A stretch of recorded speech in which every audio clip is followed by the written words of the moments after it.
Hi, my name is Irwin. I'd like to share my life experience with you. So going into this week, I was really self-centered, really trying to take care of the things that really mattered to me. And the experiences, the message, and the overall point that Jesus is greater than everything really hit home for me. The fact that Jesus is greater than my reputation, the fact that I don't have to worry about what others care about me, only what Jesus really does. Another point that was made was killing the spider of all your problems. So if you have cobwebs, right, all the problems that are in the cobwebs, like representation per se, they all have a main source, and I think I found my main source this week, which is giving up control of my life to God. All the issues, all the things I've been struggling with selfishness, with ambition, with not God's desires for me, and instead of being they were my own desires. It's all based on the fact that I'm not letting God speak to me or not listening closely enough that He has a plan for what He wants to do in my life. Hi, my name's Peyton Merrill, and something that God has done for me at Life this week is that He has shown me that the Holy Spirit isn't just for one or two people. He's actually helped me to be able to pray over people that I don't even know, and He's changed over 600 lives in just one night. Imagine what He can do for you during a whole entire week here. So personally, I've always had a serving heart, and before coming on this trip, I kind of realized that there's a negative side to that as well. There's more a side that I was leaning on, of the side of people pleasing for approval instead of serving people for the goodness of God. There was a situation this week where I was called to do something for someone else that had a larger impact on me than I thought it ever would. It made me realize that there still is goodness in serving, but it's serving and following those assignments that God gives you.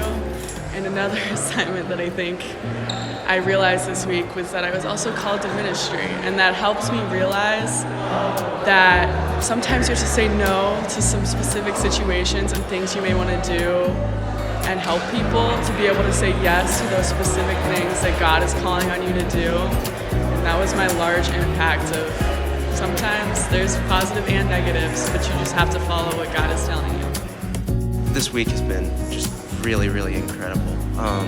I've learned so much through the breakout rooms, the lessons that they've taught us, and it's really taught me that all my life I've been praying to God for Him to be with me through any hardships that I've been through, and I've realized I should be following Him. I should be with Him, not the other way around. I want my life to be what He wants for me. And really, Andrew and Michelle, they've been incredible. They've helped me discover this and really just helped me learn more about God. Hi, I'm Rachel.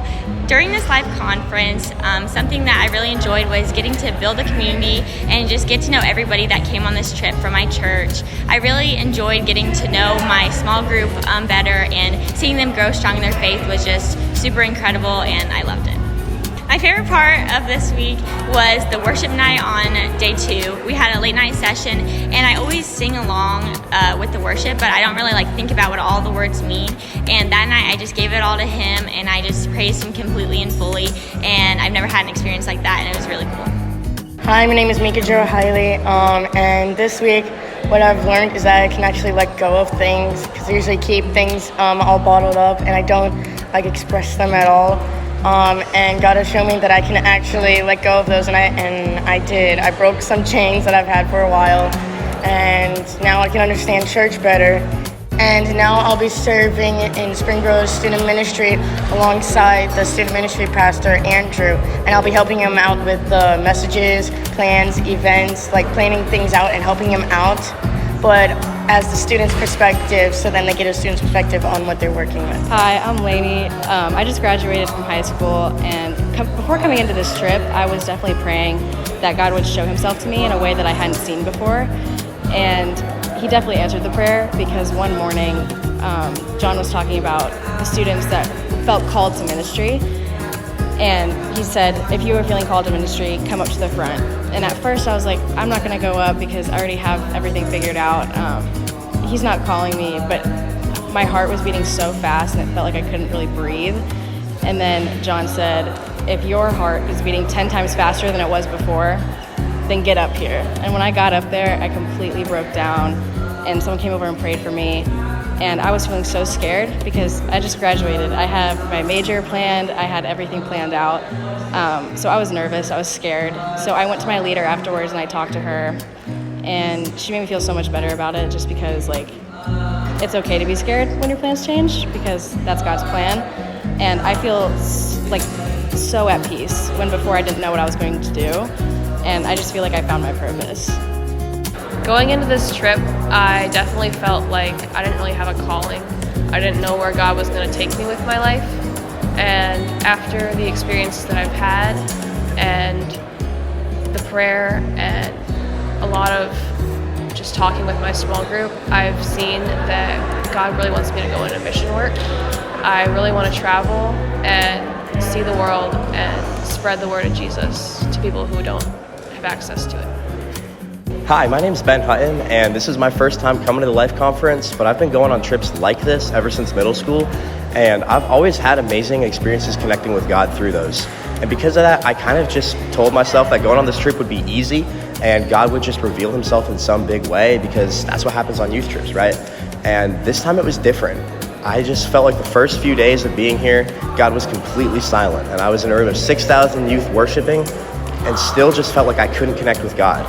And I sang the words and songs and felt nothing. And I wrote all the notes down in sermons and still just didn't connect. And I started getting frustrated with God and wondering why he was so silent and feeling like I was alone. And finally, on one of the last evenings during the worship, all the leaders just invited us to pray. And we had the opportunity to just talk to somebody we needed to about what was going on. So I went up to my small group leader, Garrett, and I just shared with him how I was feeling about God's silence, and feeling like I was alone and that God just didn't want to talk to me and that this trip was a waste. And we just started praying. And the moment we did, and the moment I just gave that up and accepted that, maybe God still has a plan, and Garrett shared with me that it's okay to not hear God sometimes, his presence just came over me. It wasn't a voice or anything, but there was just peace in my heart that I can't explain. And I was just overwhelmed. And sometimes I realize now that sometimes when God is speaking, you don't hear anything. He uses us to minister to others and others to minister to us in so many different ways that it's not always some loud voice that we hear in a room of 6,000 people. Sometimes it's just other people talking. And so after we prayed, I went back to my seat to start worshiping again, and somebody stopped me right away and said, "Hey, would you pray for me?" I said, "Absolutely." So we went back down from the bleachers. And then I had the opportunity to pray and share exactly what Garrett had just shared with me, that God is always working and he's always with us even when we can't hear him, and that we just have to be patient. And it was incredible getting to share that. And then I went back up to my seat again and I was like, all right, I'm going to worship now. I'm just going to try to connect with God. And somebody stopped me and they said, "Hey, we've never met, but God has put it on my heart to pray for you all day. And I don't know what that looks like, but I just want to pray with you right now." And I was overwhelmed and I was just in tears and feeling God's presence. And it made me realize that through this trip, I've seen so many different ways that God speaks. Sometimes it's through worship. Sometimes it's through an audible, clear voice or a hand on the shoulder. But other times it's really subtle. And I realized that through this trip, God has used me to speak to others, and God has spoken through others to me. And I realized that because of that, we need to keep our eyes open and just be patient with God, because there are times where we are stuck in silence and it's frustrating, but we just have to keep a humble heart and realize that people are always there for us. And sometimes that means God is there through them, and sometimes it means he's there with us personally. We just got to be patient and keep working for that. Hi, I'm Michelle Hiley. I worked with the 9th grade girls as a leader. First coming here, I was seeing individuals who didn't know about their faith or didn't know about God and their relationship.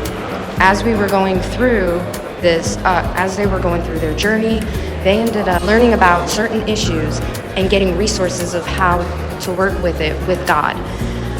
When I was watching the kids in community, it was so amazing to see all of these, a lot of students owning their faith and declaring that they were that those chains, God broke those chains that was holding them down. One thing I do know is I'm a parent, and my daughter came to this one.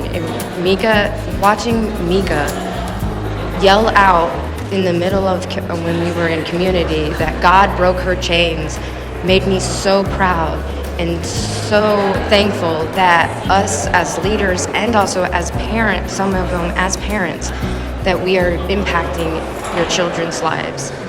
This experience was just amazing to see, and I hope every one of our kids hopefully can experience this in the next 3 years.